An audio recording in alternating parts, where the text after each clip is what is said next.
विनय मिश्रा जी। बिहार चुनाव के पास बहुत बहुत धन्यवाद माननीय स्पीकर साहब, आपने इस महत्वपूर्ण मुद्दे पे मुझे बात रखने का मौका दिया। मैं तो बधाई दूंगा माननीय उप मुख्यमंत्री श्री मनीष सिसोदिया जी को, इतनी ऑब्स्ट्रक्शन के बाद, इतनी रोक टोक के बाद जो आज शिक्षा क्रांति दिल्ली में लेके आए, और आज इसी शिक्षा क्रांति के बदौलत पूरे देश में जितनी सरकारें हैं आज स्कूल और अस्पताल की बात करने लगी है।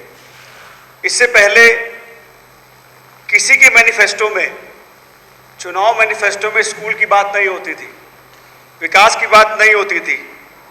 लेकिन ये दिल्ली सरकार का कमाल है कि आज जो उन्होंने स्कूल बनाए, और कभी जिन स्कूलों की स्थिति जर्जर होती थी, जहां बच्चे एडमिशन लेने से कतराते थे, आज वही स्कूल है जहां बच्चे एडमिशन लेना भी चाहते हैं। और इससे बड़ी गर्व की बात क्या होगी कि आज सरकारी स्कूल के बच्चे अगर यूपीएससी क्रैक कर रहे हैं तो साथ साथ हमारे सरकारी स्कूल के टीचर भी यूपीएससी क्रैक कर रहे हैं। और आज महिला ने, मेरे को अभी जानकारी आई कि एक स्कूल की टीचर है जिसका नाम 48वां रैंक लेके आयुषी डबास, जो दिल्ली सरकार में शिक्षक है, उन्होंने यूपीएससी में 48वां रैंक हासिल किया। तो ये दिल्ली सरकार का कमाल है, दिल्ली सरकार ने जो शिक्षा क्रांति लाया उसका कमाल है। मुझे याद है जब मैं चुनाव जीतने के बाद मैं पहली बार मनीष सर से मिलने गया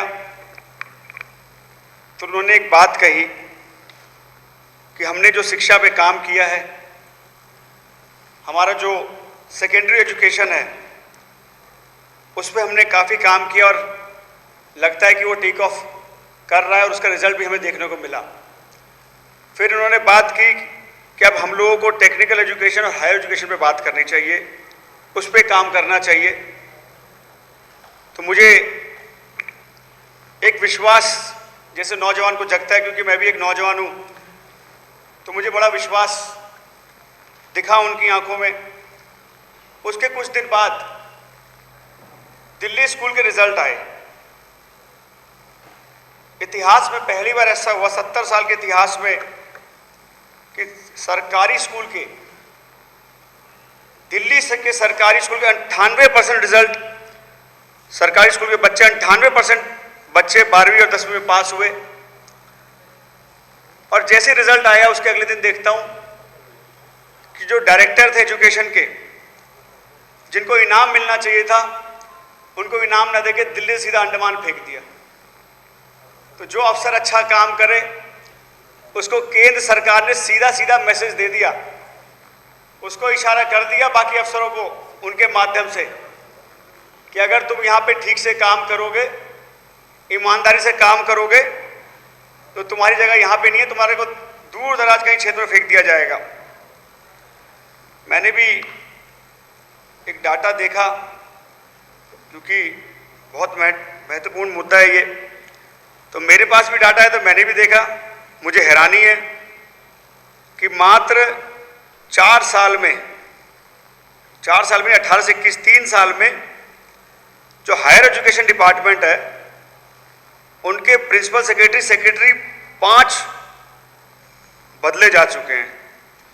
मैं तो हैरान हूँ कि कैसे मनीष सर आप काम करते हैं। मेरे को लगता है इनका बस नहीं चला, नहीं तो ये आपको भी ट्रांसफर कर लेते अपने पास और कहते कि जी आ जाओ भाजपा में काम कर दो, भाजपा की सरकार दिल्ली में बना दो। गनीमत है कि आम आदमी पार्टी के लोग ट्रांसफर नहीं होते, नहीं तो कांग्रेस और अगर शिवसेना वाले होते तो हो सकता है ट्रांसफर होके जो है इनके पास चले गए होते। लेकिन हाँ, अभी गुवाहाटी आज भी बुला लेते हैं। तो मैं आपके माध्यम से एलजी साहब से कहना चाहूँगा, आजकल दिल्ली में एक पॉलिटिकल टूरिज्म चल रहा है। जो हमारी सरकार, चुनी सरकार का काम है, उस पर एलजी साहब जाके फोटो खिंचा रहे हैं और अफसरों को वहाँ ले जाके परेड करा रहे हैं। दिल्ली सरकार जल बोर्ड में तो काम कर ही रही है, स्कूल में तो काम कर ही रही है। मैं आपसे कहना चाहता हूँ, टीडीए का काम देखिए। जब दिल्ली में जो दिल्ली ग्राम सभा की ज़मीन थी, जब अर्बनाइज करके अर्बनाइज विलेज की ज़मीन डीडीए को ट्रांसफ़र कर दी गई, और आज तमाम ऐसी ज़मीनें जो डीडीए को ट्रांसफ़र करी गई, आज वहाँ पे कब्जे हो रहे हैं और ज़मीन कट कट के वहाँ पे बेचे जा रहे हैं। दिल्ली सरकार इनसे अगर ज़मीन मांग ले स्कूल के लिए, अस्पताल के लिए, कॉलेज के लिए, तो डीडीए के अफसर कहते हैं कि हमारे पास ज़मीन नहीं है, हम नहीं देंगे। और वहीं माफिया अगर जाके कब्जा करे तो वहाँ कट रहा है और इनके अफसर आंख मूंद के सोए हुए हैं। तो मैं आपके माध्यम से एलजी साहब को ये भी कहना चाहता हूँ कि कम से कम ऐसी जगह पे भी जाके देखें जो इस तरह के अवैध कब्जे हो रहे हैं, जो डीडीए की ज़मीन कट रही है। कम से कम वो ज़मीन बचेगी तो दिल्ली सरकार उस पर भी कुछ प्रोजेक्ट लेके आएगी, उस पर भी स्कूल बनाएगी, उस पर भी अस्पताल बनाएगी। अगर हमको ज़मीन देगी तो मुझे इतना विश्वास है कि दिल्ली सरकार उस पर कुछ ना कुछ जरूर विकास कार्य करेगी और ज़मीन जो अवैध लोगों के पास जा रहा है उससे आने वाले बच्चों का भविष्य बन पाएगा। मैं आपको बहुत बहुत धन्यवाद करता हूँ कि आपने इस महत्वपूर्ण मुद्दे पे मुझे बोलने का मौका दिया। और वाकई में ये जो सर्विसेज का मुद्दा है, ये बहुत आज दयनीय स्थिति में आ चुका है और अफसर मनमानी कर रहे हैं हर जगह।